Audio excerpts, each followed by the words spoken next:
ఓం నమో వెంకటేశాయ. సాక్షాత్తు ఆ కలియుగ ప్రత్యక్ష దైవమైన శ్రీ వెంకటేశ్వర స్వామివారి అమ్మవారి ఆలయం మన తిరుపతిలో ఉందని ఎంతమందికి తెలుసు?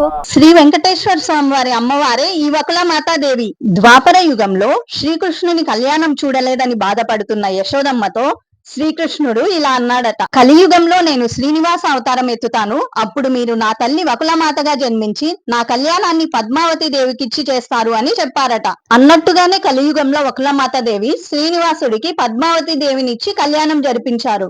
మనం తిరుమలకు వెళ్లి స్వామివారికి చెప్పుకోలేని కోరికలు కూడా ఈ అమ్మవారికి చెప్పుకుంటే నెరవేరుతాయని భక్తుల గట్టి నమ్మకం. అంతేకాకుండా ఇక్కడ ప్రత్యేకత ఏంటంటే వకులమాతాదేవి విగ్రహం శ్రీనివాసుడి కొండను చూస్తున్నట్టుగా ఉంటుంది. చుట్టూ కొండల మధ్య పచ్చని చెట్లతో ఇక్కడ వాతావరణం ఆహ్లాదకరంగా ఉంటుంది.